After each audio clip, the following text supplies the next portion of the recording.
더 가셔야 되겠다.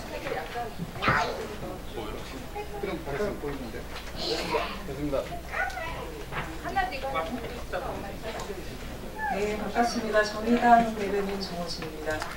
그동안 선거제도 개혁과 관련돼서 국회에서 각 정당의 논의가 많이 있었습니다만 그와 더불어 시민사회 단체 내에서도 정말 오랫동안 지속적으로 선거제도 개혁에 대한 목소리를 늦추지 않았습니다. 특히 570여 개 시민사회단체로 구성된 정치개혁 공동행동이 지금 선거제도 개혁이 논의가 시작된 그때부터 지금까지 한시도 놓치지 않고 민심 그대로 연동형 비례대표제를 원칙으로 한 선거제도 개혁을 요구를 해왔습니다. 잘 아시다시피 지난주 토요일이었죠. 15일 여야 5당이 선거제도 개혁안에 대한 합의문이 발표됐습니다. 오늘 그 합의문 발표와 관련돼서 정치개혁 공동행동에서 오늘 입장을 발표하는 기자회견을 갖도록 하겠습니다. 우선 오늘 기자회견 참석하신 분들 소개드리겠습니다. 경실련의 윤순철 사무총장님 함께하셨습니다. 그리고 민변의 최우상교 사무총장님 함께하셨고요. 민변 김준우 사무총장님과 함께하셨습니다. 그리고 비례대표 민주주의연대 하승수 공동대표님 함께하셨고요. 여세연의 이진옥 대표님과 함께하셨습니다.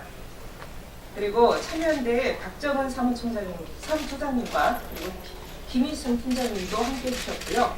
그리고 건국대 한상미 교수님도 함께 해주셨습니다. 오늘 기자회견 순서는요. 경신련 윤순철 사무총장님, 그 다음에 민변의 송상교 사무총장님, 그 다음에 여세연의 이진옥 대표님이 발언을 해주시고요. 기자회견문 낭독은 비례민주주의연대 하승수 공동대표님께서 낭독해 주시겠습니다. 그럼 우선 먼저 경신련의 윤순철 사무총장님께서 먼저 말씀해 주시겠습니다.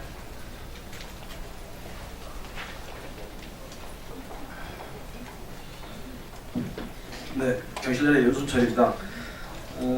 이번 정치개혁의 핵심은 민심을 그대로 국회에 반영하는 시스템을 만들자 이렇게 되어 있었습니다. 저희 오랫동안 싸워왔고요. 지난 5개 정당이죠. 5개 정당이 합의한 내용은 이제 정치개혁의 첫 시작이다, 출발이다 이렇게 생각하고 있습니다. 그런 점에서는 이제 미흡하지만 아니다, 환영한다 말씀드릴 수 있을 것 같고요. 하지만 그 안을 보면 아주 매우 논란이 많습니다. 약간 여러 가지로 섞어버렸죠. 연동형 비례대표제들이 가볍게 주장을 했는데 여기에 검토한다 순서로 해놨고 그다음에 석패율도 끼워넣어 있고 개헌도 끼워져 있습니다. 그래서 지금 국회가 5당이 주요 두 정당이라 해야겠죠. 정당들이 원하는 걸 같이 집어넣어서 하겠다 이렇게 논의해보겠다는 정도 수준입니다. 그래서 보는데 저희들 생각에서는 연동형 비례대표제 같은 경우는 사실상 합의하고 추진하는 쪽으로 가야 되지 않겠냐. 검토 수준이 아니라 이렇게 강력하게 아마 이렇게 요청을 앞으로 논의를 해야 한다 이렇게 말씀드릴 수 있을 것 같고요. 또 하나 어려운 게 석패율 제도인데요.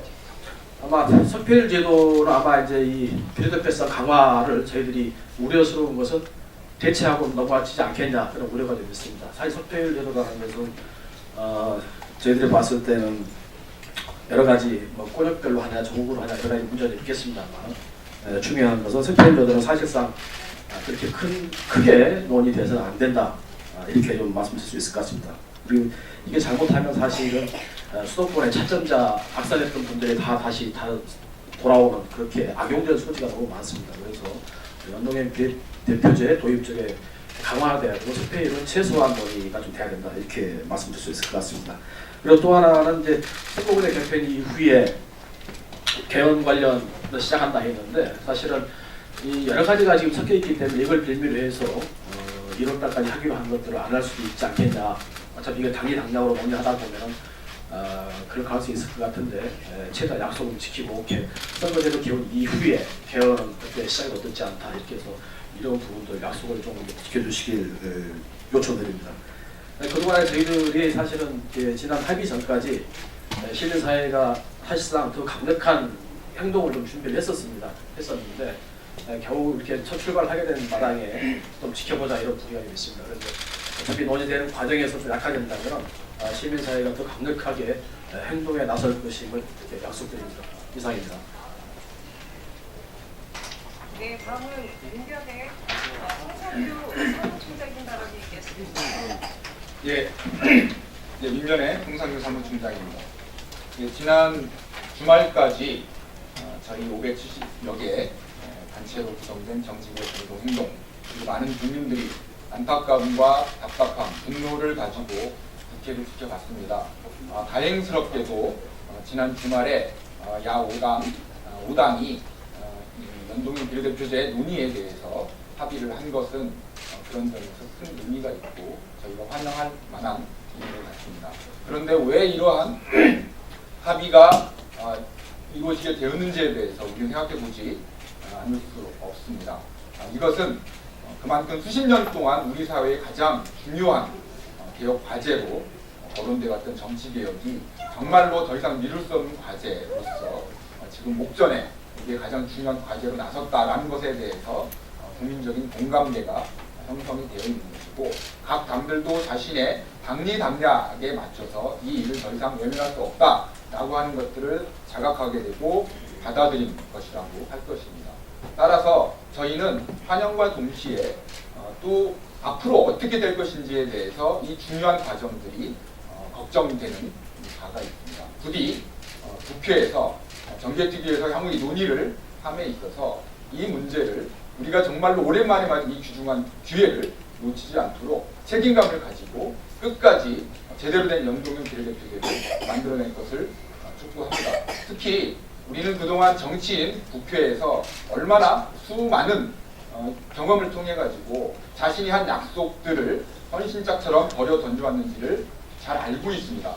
이번에도 또 다시 그러한 일이 결코는 반복되어서 안 될 것입니다. 특히 지금 합의문 내용은 연동형 비례대표제에 대해서 적극 검토를 시작한다, 그리고 1월 내 합의 처리를 한다라고 되어 있는데 여전히 많은 부분이 공백으로 남아있고 서로 당리당략 속에서 서로에게 책임을 미루면서 이 개혁의 소중한 기회를 또 단축시키지 않을까 매우 우려하고 있습니다. 우리는 이번 합의 내용은 적어도 연동형 비례대표제가 명시되어 있는 이상 연동형 비례대표제를 반드시 합의에서 도출하겠다. 그리고 그 기간은 1월 내에 합의 처리하겠다라고 명시되어 있는 것을 주목하고 있습니다. 따라서 구체적인 내용들은 앞으로 계속 만들어 가야 되겠지만 적어도 국회는 자신이 한 약속을 책임져야 될 것입니다. 연동형 비례대표제에 대해서 반드시 내년 1월까지 합의해서 반드시 법안을 만들어내겠다라고 하는 약속을 국민들 앞에 다시 해야 될 것입니다. 그리고 연동형 비례대표제의 구체적인 내용에 있어서도 지금 몇 가지 합의문 내에 제안을 걸어두고 있는데요. 이 부분에 대해서도 이 소중한 기회를 제대로 살리기 위해서 국민의 입장에서 각계의 소수자이지만 각계의 목소리를 어떻게 대변할 것인지를 깊이 고민해서 의원 정수를 확대한다라든가 비례대표제와 비례대표와 지역대표의 비율을 좀 더 전향적으로 검토하는 여전히 많은 과제들이 남아있다고 생각을 합니다. 이 부분에 대해서 저희 시민사회 단체는 지금까지 그려왔던 것처럼 앞으로도 1월 진행되는 그 논의 과정 내내 저희는 계속 지켜볼 것이고 싸울 부분은 싸울 것이고 끝까지 책임을 묻도록 그런 노력을 경주할 것임을 말씀을 드리고 국회에서 만약 그러한 논의가 제대로 이루어지지 않는다라고 하면 아까도 말씀드린 것처럼 저희는 또한 비상한 각오로 그에 대한 대응을 할 것을 말씀을 드리도록 하겠습니다. 감사합니다. 네, 다음 말씀은 여세연 이진옥 대표님의 말씀이 있겠습니다. 예, 지금 소개받은 여세연의 이진옥이라고 합니다. 연동형 비례대표제는 평등의 가치입니다. 다시 이야기해서 저희 표가 사표가 되지 않도록 국민의 유권자의 민심이 그대로 반영되게 하겠다라고 하는 평등의 원칙을 선거제도에 반영하기 위한 것입니다. 그를 위해서 연동형 비례대표제를 실시하기 위한 가장 기본적인 조건은 2대1의 원칙입니다. 이것도 사실 부족합니다. 그렇지만 점진적으로 나아가는 과정에서 지역구 2대 비례대표 1의 원칙은 반드시 지켜져야 합니다. 그를 위해서는 의원 정수 확대가 불가피함은 모든 사람이 알고 있는 바입니다. 저희는 기억합니다. 2004년 비례대표제 도입과 그리고 1인 2표제를 실시할 때 그때 의원들이 삼았었던 명분은 바로 이것이었습니다. 한국의 여성 의원의 수가 너무나 저조하다. 당시에 5%도 미치지 못했었던 여성 의원의 숫자를 늘리기 위해서 세계 평균에 맞추기 위해서 비례대표제를 도입하고 그리고 또한 의원 정수를 원래대로 회복해야겠다라고 했었던 국회의원들의 말을 저는 여전히 기억하고 있습니다. 그러나 막상 국회의원 의원 수를 늘리겠다라고 했었을 때 그때 그들은 뭐라고 했었냐면 저희들한테 그것을 기대하고 있는 너희들이 바보라고 이야기를 했습니다. 그런 의미에 있어서 비례대표 의석수는 20 몇 석이 증가하는 데 불과하였고 그 결과 나머지 의석은 다시 지역구로 돌아갔습니다. 그런 의미에 있어서 비례대표제가 갖고 있었었던 여성 대표성에 대한 평등함에 대한 보장의 원칙이라고 하는 것은 여전히 제한된 효과를 낳을 수밖에 없습니다. 이번에 연동형 비례대표제의 도입과 더불어서 석패율제 등 다양한 정치관법의 계기에서 여성 대표성, 다시 이야기를 해서 여성과 남성의 동등한 참정권을 보장하는 원칙은 모든 새로운 제도에 도입이 되어야 하며 이를 통해서 정치의 교체, 세대 교체를 이룰 수 있도록 성별 교체, 세대 교체를 이룰 수 있도록 하는 그 계기가 되어야 합니다. 지금 전 세계의 의원 평균은 23%입니다. 한국은 여전히 17%입니다. 한국의 수치가 세계의 숫자에 맞도록 그러니까 민주주의를 이끌어가는 한국이 세계의 민주주의의 규범에 모범이 될 수 있도록 하기 위해서 연동형 비례대표제는 온전한 가치를 실현할 수 있도록 제도적 디자인이 되어야 하고 여기 있는 제 딸은 이제 유치원에 가야 할 나이입니다. 그런데 저희가 보았듯이 유치원 3법은 무산되었습니다. 양당제, 기득권 정치의 결과입니다. 더 이상 그런 정치가 우리 세대, 미래 세대에 반영될 수 있지 않도록 이번 정치관계법은 부디 온전하게 제대로 개혁되길 소망합니다. 감사합니다. 네, 다음은 기자회견문 낭독입니다. 기자회견문 낭독은 비례민주주의연대 하승수 대표님께서 낭독해 주시겠습니다. 네, 안녕하세요. 하승수입니다. 오늘 준비된 기자회견문을 읽도록 하겠습니다. 5당 합의를 바탕으로 비가역적 정치개혁으로 나아가야 한다. 12월 15일 여야 5당 원내대표 간의 선거제도 개혁에 관한 합의가 이루어졌다. 전국 570여 개 시민사회단체로 구성된 정치개혁 공동행동은 뒤늦게나마 5당 합의를 통해 선거제도 개혁의 불씨를 다시 살린 것을 다행스럽게 생각한다. 그리고 10일째를 넘어가던 바른미래당 손학규 대표, 정의당 이정미 대표의 단식 농성이 풀린 것도 다행스러운 일이다. 그러나 합의문의 내용을 보면 한계라고 할 수 있는 점들도 여럿 있다. 이 한계가 족쇄가 되어서는 안 될 것이다. 이제는 여야를 막론하고 정치개혁을 바라는 민심을 받들어 비가역적인 선거제도 개혁으로 나가야 한다. 이를 위해서는 아래와 같은 방향으로 향후 논의를 진행해야 한다. 첫째, 합의문 1항에서 연동형 비례대표제 도입을 위한 구체적인 방안을 적극 검토한다라고 되어 있는데 그야말로 연동형 비례대표제 자체는 전제로 하고 세부 방안을 논의에 들어가야 한다. 백지에서 검토를 시작할 필요는 없다. 국회에는 5개의 연동형 비례대표제 법안이 이미 발의되어 있고 2015년 2월 중앙선거관리위원회가 제안한 방안도 있다. 이 법안들을 바탕으로 각 정당이 책임있게 논의에 임해야 한다. 더불어민주당은 더 이상 말 바꾸기를 하지 말고 당론이자 대통령 공약이었던 연동형 비례대표제를 전제로 논의에 참여해야 할 것이다.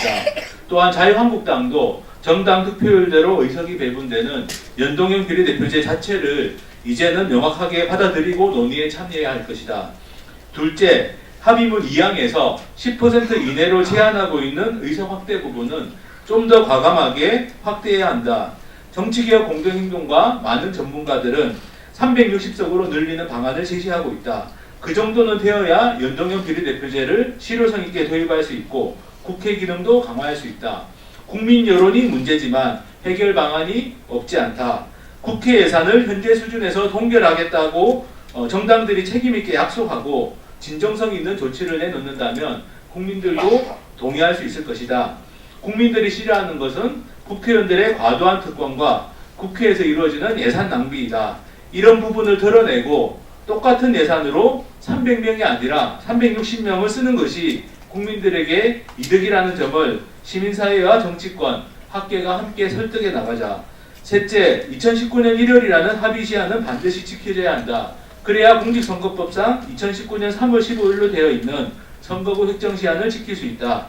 만약 이때까지 합의가 이루어지지 않는다면 국민들의 성난 분노가 국회를 향하게 될 것이다. 또한 이번 합의문에서 언급되지 않은 만 18세 선거권과 여성 대표성 확대, 유권자 표현의 자유 보장도 국회 정치개혁특위에서 책임있게 논의되어야 한다. 그래서 2019년 1월 말까지는 민심이 제대로 반영되고 민주주의 수준을 한 단계 높일 수 있는 공직선거법 개정안이 완성되고 합의되어야 한다. 촛불 이전의 대한민국으로 돌아갈 수는 없다. 문제의 핵심은 정치다. 제 역할을 하지 못하는 정치, 밥값하지 못하는 국회가 국민들의 삶을 악화시켜왔다. 그래서 반드시 정치를 바꿔야 한다. 국회를 바꿔야 한다. 그 첫걸음이 선거제도 개혁이다. 이 역사적 과제를 외면하거나 소홀히 하는 정당, 정치인은 반드시 국민의 심판을 받을 것이다. 2018년 12월 17일 정치개혁 공동행동 이상입니다.